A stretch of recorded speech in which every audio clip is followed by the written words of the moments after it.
that's the reason why I'm here to address all of you. One of the points that I was trying to, think about what to speak and all after the energizing speech by Mr. Sharma. We thought that I think all of you are clear about the savings now. He made it so clear, so loud and clear that all of you know that we need to save. Are you going to save after spending? Is that what your objective is? But let me tell you one thing. I think all of you would have heard recently Warren Buffett had his investors meeting, and he's the one person, if any of you investors dream of becoming, of course, becoming Warren Buffett is extremely difficult, but thinking of dreaming, like my friend who talked about things that he wants to become, and Arapati, somebody wants to become Warren Buffett, he said, do save first and then spend later. So saving is more first do it. After that you do spend it. When Mr. Sharma did talk about why do I need to spend, I mean all of us are very clear now. I don't think, again, at the cost of inflation, one of the important things that we do in the banking sector or in other mutual funds is deduplication, which I don't duplicate the things. While he said that he save it, but where do I put my money? Where do I put my money? Again, he did clarify to you that when I put my money, I need to ensure that my money is, most important is, it has to be safe. Yes or no? Second most important is, I need to get a return. Yes or no? Yes, sir. Third most important thing is, I need to bring it liquid. I mean, what do you mean by liquidity?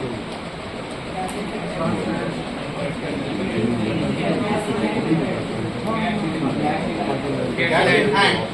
If I say this asset is liquid, is it cash in hand? Anything that can be converted into cash easily is called liquidity. So is it easy to make it liquid? Is it highly liquid? Or is it a high quality liquid asset or a low quality liquid asset? I do have a property in Vijayawada, but can I convert that into cash immediately? It's not possible. So I'm looking at safety, I'm looking at returns, I'm looking at liquidity, and more importantly, what it is going about, it has to be inflation adjusted returns. So all four things I need to put ticks when I make an investment. So let us look at the various options that are available to us. I'm a core banker. My blood, if you take out my blood from me, it talks about only thing that you find in State Bank of India. Because although I'm in the mutual fund industry right now, but 37.5 years I put in State Bank, so there is a SBI in my DNA. But having said that, what is that you have to say? What you can keep cash with you, right?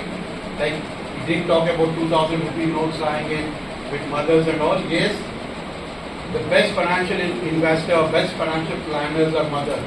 I mean, our grandmothers, but still remember, they are the best ones because at any point of time, for any purpose, if I want to go for a movie, I should go and ask my grandmother, she will take out money.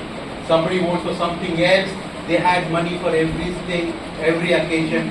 They were the best financial planners, no matter what MBAs you do and all.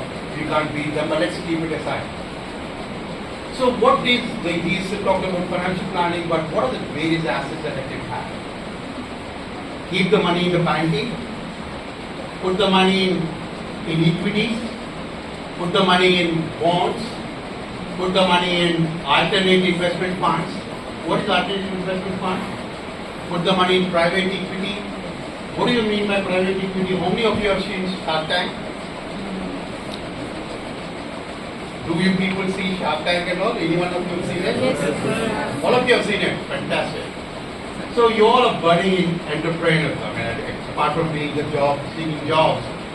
So you can invest in private equity, you can invest in alternate investment funds, you can invest in mutual funds, you can invest in Punji schemes as well. While I do all these things, you can invest in cryptocurrency, you can do trading in foreign exchange. There are many avenues to invest your money. Yes or no? I just gave a few, but there are multiple avenues.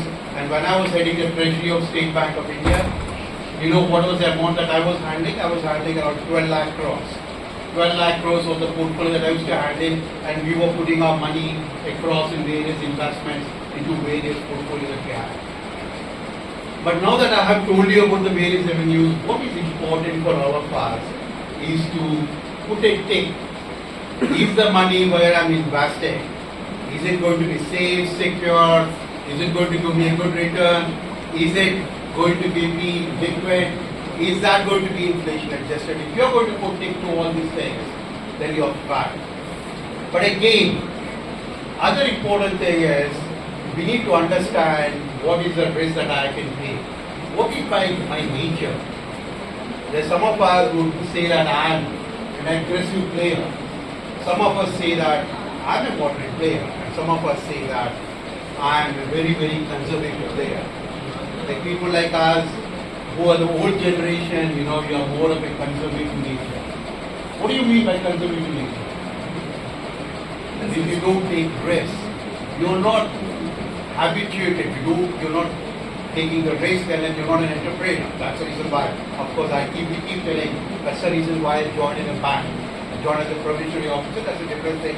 But I joined the bank because my risk-taking ability at that point of time was low, and I was looking for a job which gives me steady income. But so people who are taking risks have joined in various companies or formed a company and they prosper differently. But what we're talking is your risk-taking ability is something that is extremely important. Once I define my objective for which I do the savings, then I look at are my assets, what is this, which are the type of assets I have. Then the moment I decide what assets I have, are these complying, are these acceptable to me to the various points that I talked about, safety, security, return, inflation adjusted, liquidity. Are they compliant? Are they falling in all these categories? Then we move forward and say what is my risk-taking ability. When we are talking about equity investments and we're talking about investment into the stocks, into the current market, or when we're talking about investments into this economy, I just speak a small bit about our Indian economy, where we are, why do we invest. I think all of you are MBA students, right? All of you, one of the important things again, I keep telling to students whenever I interact there, you need to keep yourself abreast of the latest happenings. Something which is extremely important. You want to prosper, you want to be in the markets, you want to develop yourselves. While you watch your mobiles and then keep yourself abreast of the latest happenings, it's also important for you to know about what's happening in the world. Today as we speak now, we are talking about World Bank has released its report on the growth of the world economy, and you are looking at an average growth of around 3 to 3.5% across the globe. You are looking at some of the economies which are growing at a small, very slow pace. But one economy that's growing at a faster pace, which economy is that? Which economy? Which economy is growing at a faster pace in the world? India. India. USA and China. I could hear USA and Chinese. India. One economy that's doing extremely well and one economy is in the bright spot is Indian economy. Day before yesterday, Nageshwaran, who is the chief economic advisor, he did talk that Indian economy is going to lock 8% growth in the last financial year. And we are expecting it to grow at 7.5% in the current financial year. This is an economy which is growing faster than China. US is growing at a pace of 4%, but then that's a $23 trillion economy at 4%. It still translates into more than $800 billion growth. Quite a big number, but our economy is $3.7 trillion, growing at 8% or 7.5% means a lot for us, and we are the fastest growing economy in the world. Sharma ji did talk about inflation. Can anyone tell me what is the inflation of our country?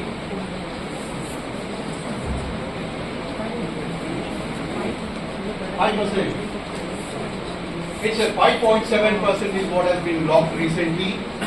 And can anyone tell me there is an inflation target for the RBI? What is the inflation target for RBI? What is RBI? Reserve Bank of India. And what is the inflation target that is given for RBI? 6%. 6%. A gift from my side, whoever tells right. 6%.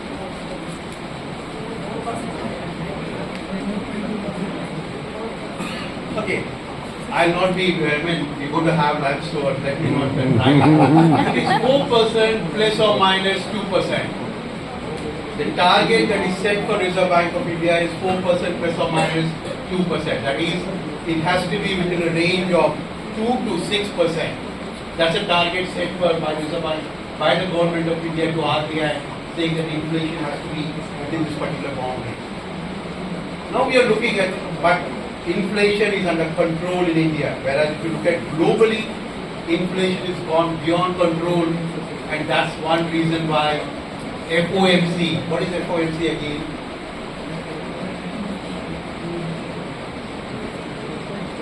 Okay. But my request to all of the students is, please keep yourself abreast of latest happenings in the world. While you do study about what you're doing, FOMC is Federal Open Market Committee, which is determines the US interest rates. And there, across the globe, the inflation is pretty high, whereas India, the inflation is under control. Fiscal deficit.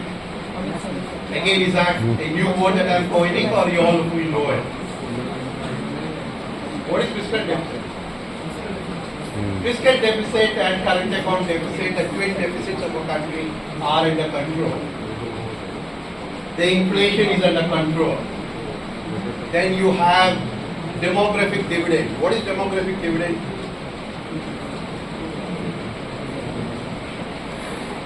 Each 65% of the population is is below below 35 years the of age. certificates. Means people are, all of you are working class. No, it's not dependent class. If you look at Japan, majority of the people are dependent people here.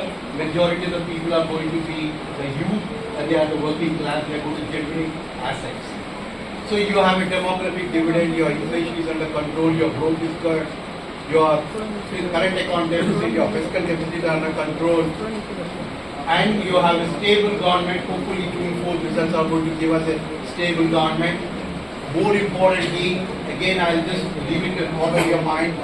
There is one thing what we call as JP Morgan Index and Bloomberg Index. They are bringing Indian GSECs into this particular index, and therefore we are expecting around 30 to 40 billion dollars to come. Today's Economic Times, those of you would have read, it really talks about 35 billion dollars coming into India in the financial year 24-25. So we are in a bright spot, we are in a sweet spot, and therefore there are a lot of monies are coming into Indian economy. And therefore it's not just the FIs who are going to take the advantage of it. It's all of us who are investors here need to take the advantage. Today as we speak now, we are the 5th largest economy in the world. We are going to become the 3rd largest economy very shortly. We are likely to become the largest economy also. It can definitely be true because of all of us. The being with stable economy, the study inflows, and the growth, the way in which things are happening, we are confident that things will improve. And therefore, equity markets are going to do extremely well. Bond markets are going to do extremely well. The alternate investment funds are going to do extremely well. All, to the large extent, things are going to do well. But now, the point here is, all of you, after you are completing your MBA course, you will be joining. Some of you would become entrepreneurs. Some of you would be joining some companies and start earning your money, right? But will you have time, the way I spoke about in this last 10 minutes, after 15 minutes, I talked about the economy, I talked about sectors. Will you have the time to do the research and decide where to keep my money? Yes or no? Very few of us will have the time and energy to do the research and invest. Those of you who have got time and energy to do the research, you can invest in the equities. You know which sector is going to do well, which country is going to do well, which industry is going to do well, which company is going to do well, and I can invest in that particular equity, I can invest in that particular bonds and earn more money. But if you people do not have the enough energy and time to do the research, there is an alternate resource intermediary through which you can invest, and that's what is mutual fund. And Pushpinder ji, who had come just now, did talk about at that point of time. He did mention that mutual fund industry has gone up from 10 lakh crores to 43 lakh crores, which Sharma ji did correct it and say it is 56 lakh crores. For all of your information, it is 57.3 lakh crores. Because as we speak now, it has grown by 1 lakh 30,000 crores. So 57 lakh 33 crores. When I joined mutual fund, that's November, December 31st, it was 50 lakh crores. Today it is 57.3 lakh crores. So it's growing. And why mutual fund industry? I'm not here to, I'm not trying to tell you it's the best, but it is an alternative investment for you. But why? Because as I said, one, you have an experts who will be looking at these particular sectors, do research, they try and know which is right investments to do. Second most important, you want to invest, you will invest in one particular stock or two particular stocks, two stocks or three stocks. You do your research and do invest only in them. But if you want to invest in multiple stocks, you want to be a part of the way the whole group, then what do? You will have to join these mutual funds because multiple people pull their money with the mutual fund who in turn invest. So we can collect in small monies and then do this investment. So with this, you can multiple investments with small money, multiple companies investing you can do. Diversification, that means you are investing in various companies, not just in one company. You are getting an expert advice. And last but not the least, again, it's liquid. You want to withdraw the money, it can be withdrawn at any point of time. And the other important thing is, I spoke to you about your risk appetite. When I said about risk appetite, there are people who say that I don't want to take risk. I would like to have, what are the types of risks that are there? All of you are MBA students, right? What are the type of risks that are there in the market? Again, a fundamental question that I'm asking.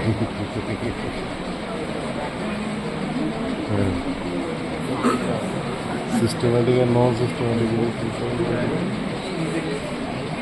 Fantastic, you are right. What's your name? Atiya Sharma ji.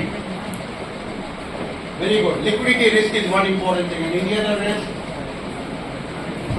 In the markets, there are three types of important risks that we are exposed to. One is the liquidity risk, like Atiya had rightly mentioned. Second is the credit risk. Third is interest rate risk. Yes or no?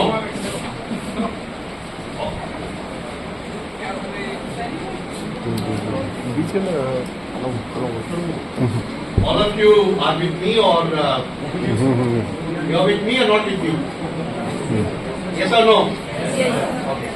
So there are three types of risks that we are looking at: liquidity risk, market risk, and trade risk. These are the risks that are going to be monitored by the people when they are investing. So if you want to withdraw your money at any point of time, mutual funds, you can withdraw.